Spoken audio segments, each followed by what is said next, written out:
Hi, good morning.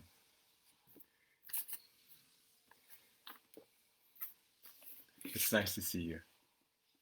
My name is Brian Martin, and every week at this time, or if you happen to catch us on my YouTube channel, um, I record this once a week on Sunday mornings. And I have a program that's very interesting. Well, at least to me, it's interesting. It's called What Was Jesus Thinking?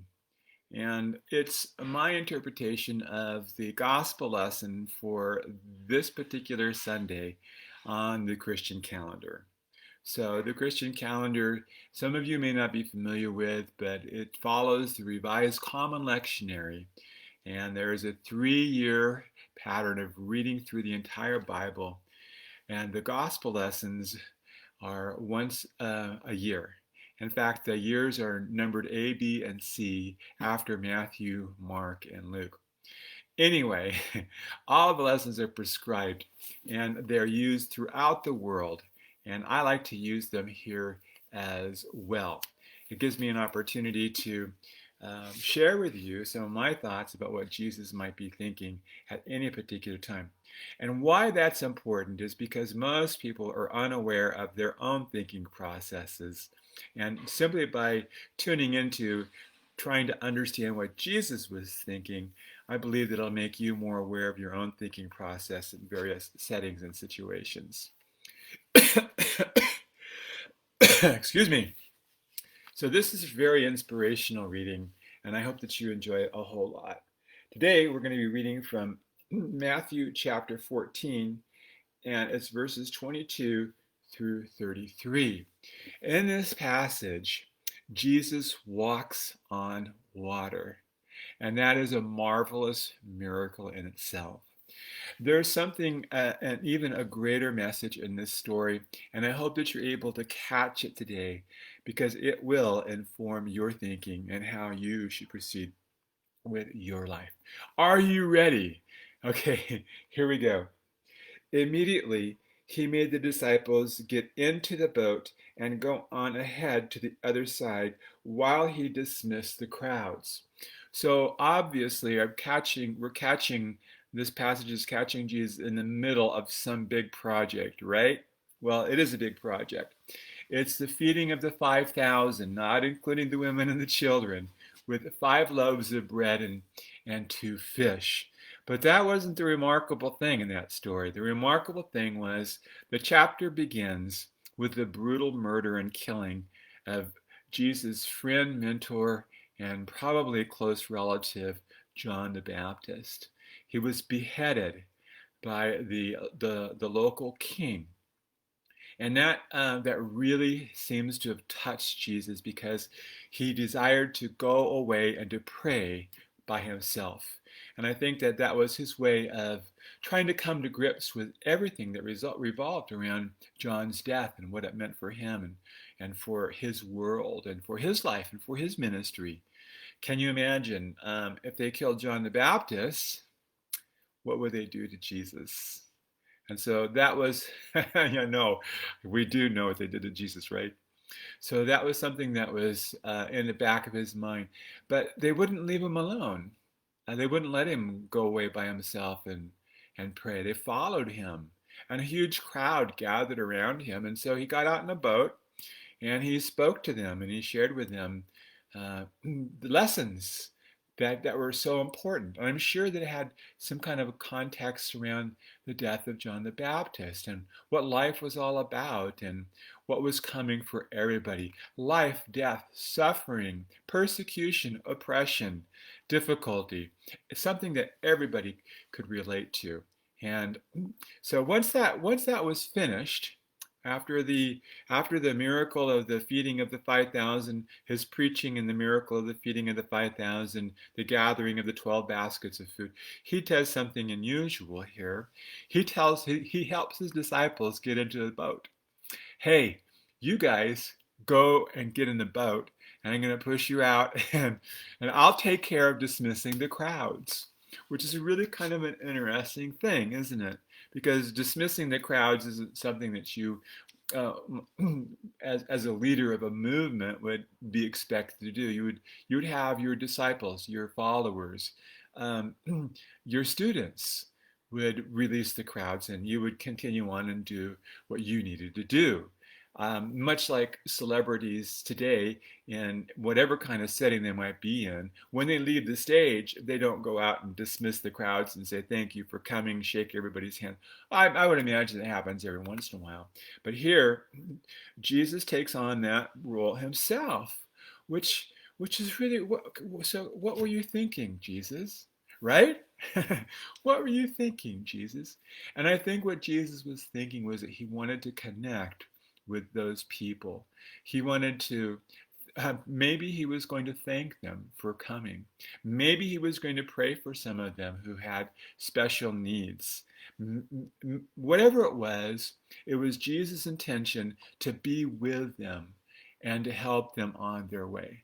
That is a beautiful thought because remember, Jesus is going through this terrible time. He just heard about John the Baptist's death, and it's still fresh in his mind. And nevertheless,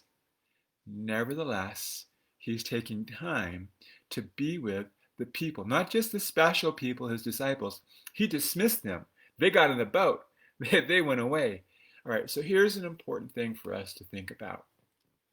If Jesus was thinking it was important for him to dismiss the crowds, for him to do the work of being with them as they were leaving, what does that say about us and how we relate to people and how we interact with them in our comings and our goings?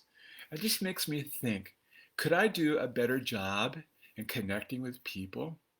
Listen, during the COVID era, everybody has a story now.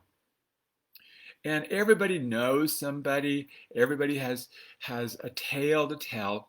It's important that people hear those stories and process them.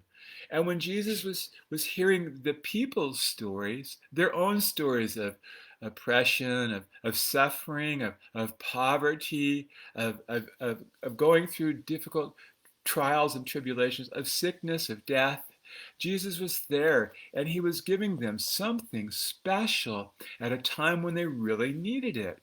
So, when we're with people during this entire COVID experience, if we're going to be thinking differently about it, I think a good way for you and I to think is, what do we have to give to those people who are coming and going from our lives? How are we going to impact them? Imagine, what kind of an impression would it leave upon you if you happen to be one of the crowd and Jesus dismisses everybody and he was walking up and he happens to reach over and he says to you, "Hi, how are you? What's your name? How are things going with you?" And to think that you would leave that place and you would say, when he came to that, he actually spoke to me. Now, okay, you're not Jesus, I'm not Jesus, I get that. But isn't it important for us to help people in times like this and not just to think about our own comings and our own goings? Yeah, I think that's what Jesus was thinking. The story continues. After he had dismissed the crowds, he went up on the mountain by himself to pray. Oh, okay. So Jesus hasn't forgotten how this all began. In the back of his mind, he has been intending to go back up the mountain and to pray. At the beginning of chapter 14, that's what he was trying to do. He was going to go up by himself and to pray. Now, I don't know how you pray or the content of it or what it means to you, but this was really a special time for Jesus. Jesus knew that for himself and for others, he needed to go away and he needed to pray. Now, I don't know how he recharged his batteries or what kind of a connection he may have had at this particular time with the supreme of the universe, but it was just important for him to do that. Okay, let's think about your spirituality and your spiritual life. Are you thinking about that during this time? I hope so, because you've got to rejuvenate your own batteries. And this whole season of Pentecost for me is a time of empowerment. And the empowerment is to help us to help and to love people better. And you've got to do this. You have to take time to rejuvenate, to pray, to connect, to, to, to be with the Almighty. And that was important in the thinking of Jesus. He went back up. He spent a whole day doing that. And then what happened? And when evening came, he was there alone. So he was there for a long time. But by this time, the boat the disciples were on, battered by the waves, was far from the land, for the wind was against them. And early in the morning, he came walking towards them on the sea. But when the disciples saw him walking on the sea, they were terrified, saying, "It's a ghost." And they cried out in fear. But immediately Jesus spoke to them and said, "Take heart. It is I. Do not be afraid." Now, for me, when I think about this harkens ahead in time to after the crucifixion. And in one of the resurrection appearances of Jesus, he appears to them, and it's behind closed doors, and the doors are locked because everybody's afraid. Jesus is dead. The Roman government took him out and they crucified him. They executed him. And they executed him at the behest of the local religious authorities. And so they had every right to be afraid. I want to talk some about fear and what fear does. I want to talk about the good things about fear, and then I want to talk about the ways to overcome some of your fear. But I'm going to ask you to stay tuned. We're going to touch on this again towards the end of the reading. So Jesus recognizes that the disciples are distressed, and he comes to them and he speaks to them and he tells them to take heart and not to be afraid. Okay, that's an interesting challenge. So here's what happens next. Peter answered him, "Lord, if it's you, command me to come to you on the water." Now, Peter is an interesting personality, as you will discover as you read through the different Gospels. Peter's a different animal, and he has a different way of responding than the others do. And Jesus, I think, kind of likes that about Peter, and he uses that his character and his personality. Notice what I just said. Jesus uses the character and the personality of his disciples to help them learn more about him, about themselves, about the world, and about how they can help people. All right, and so here's what happened. Jesus said, "Come." That's it. No big explanation, no guidance about how to walk on water. He just says, "Yeah, come on." So Peter got out of the boat and started walking on the water. All right, things are going pretty cool. Check this out. This is awesome.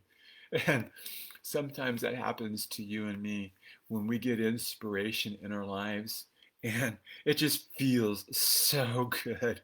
And then all of a sudden, we'll turn around and we'll look at all the circumstances that are going on in our lives, and things change in an instant. We have such a difficult time holding on to that feeling of impossibility. It's just a feeling, though. It's there one moment and it's gone the next. And I don't know how important it is. Isn't that interesting? I think there's something else that's more important than having the feeling that you can walk on water one moment and then realizing that you can't the next. But anyway, here's what happens to Peter. But when he noticed the strong wind, he became frightened. All right, so there's fear again. And that seems to be showing up in the disciples' hearts a lot. And I think that there is a reason for that. And I don't think there is, I know there is. So check this out. But when he noticed that there was a strong wind, he became frightened and he began to sink. He cried out, Lord, save me. All right, I've cried that out before. All of a sudden, I'm in over my neck. And he is literally in over his neck. And Jesus immediately reached out his hand, caught him, saying to him, You of little faith. Now, wait a minute. Wait a minute. He just got out of the boat and walked on water towards Jesus. And Jesus says, Oh, ye of little faith? What's with that, right? But says, why did you doubt? All right, there you go. Why did you doubt? Now, why did Jesus ask that question? What was Jesus thinking when he told Peter, why do you doubt? Well, Peter didn't know the answer to that. He didn't know.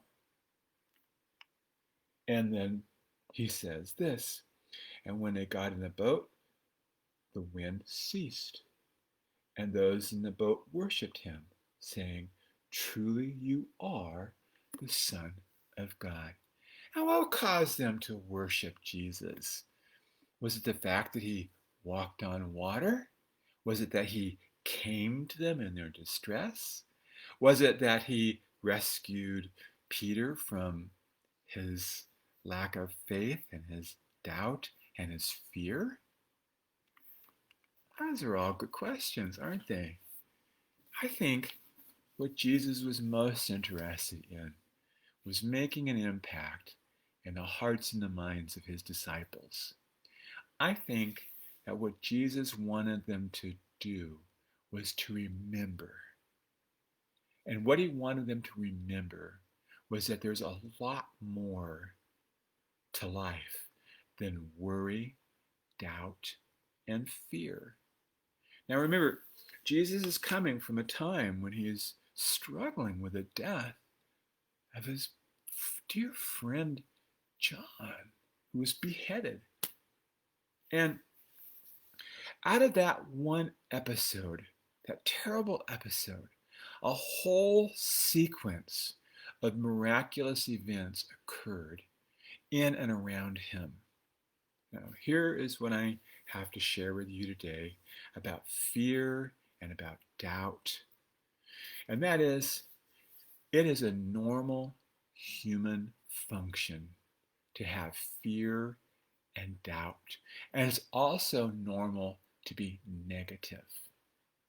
It's part of your makeup as a human being. It's one of the things that's kept it's one of the reasons that you live today, because your ancestors honored what their bodies and their minds told them to do when they were confronted with life-threatening situations. It's there. It's inside of you. It's important. Your fear and your doubt is one of the most important learning tools. Did you hear what I just said? Your fear and your doubt is one of the most important learning tools in your life. Because unless you understand your fear and your doubt and how it works, and your negativity for that matter, until you can understand that, you're not going to be able to walk on water. You're not going to be able to do those miraculous things that Jesus did. Now, I'm not talking about literally walking on water, but what I am talking about is having a response to your life situations that are not dominated by fear and doubt and negativity. I think that if you were to take a chart and you were to measure the things that were going on in your life right now, you would discover there's a tremendous amount of fear and doubt and negativity. It just comes sometimes in episodes. Somebody just says something, and next thing you know, you're preoccupied ruminating about something for hours and hours when you could be doing something different during that time. Instead of ruminating about some negative, fearful thing in your life, hey, listen, right now I'm preaching to me too. When you're, instead of ruminating about those things, we could be thinking about having an impact on people's lives that they're going to remember for a long, long time. Sometimes those experiences can be kind of funny and humorous. So, at the breakfast table a couple Saturdays ago, you may have heard me mention that we had a bunch of grandsons and nephews and other relatives, all boys, at our breakfast table on a Saturday morning. And we made a fabulous breakfast. We love doing that on a Saturday morning. And what I like to do when people gather at my house for any kind of a gathering and where there is a meal, what I like to do is I like to ask people to go around the table and say, what is it that you're thankful for? And so we went around the table and everybody had a good thing. Well, I'm so thankful for my family. And somebody else said, I'm thankful to be here today and have such a good breakfast. And somebody else said, I'm thankful for the opportunities. I'm thankful for my friends. I'm thankful for this. And it got to my turn and I said to them, I'm hesitating sharing this with you, but I'm going to share it anyway. I said to them, I'm thankful for sex. Now, this was at the breakfast table with a bunch of teenage boys, my wife and my mother-in-law at the table also. And I'll tell you what, everybody turned their head and looked at me. Because I didn't give thanks for the food, or I didn't give thanks for the friends or for that, but I really caught their attention. And I said, you know, what I'm so thankful for about sex is that that's how families begin. That's how people come into the world. And I said, each and every person that's alive is an amazing, a freaking amazing miracle of astronomical proportions. And I said to them, do you realize how amazing it is that you're here sitting at this table at this particular time with this particular group of people? It's literally an amazing miracle. I want you to know that they all laughed and laughed and laughed. And then one of the boys, Terrence, and Terrence, I hope that you're listening to this, said, that was amazing, because I started thinking about what he said, and then he went off and talked about all these wonderful things that he said.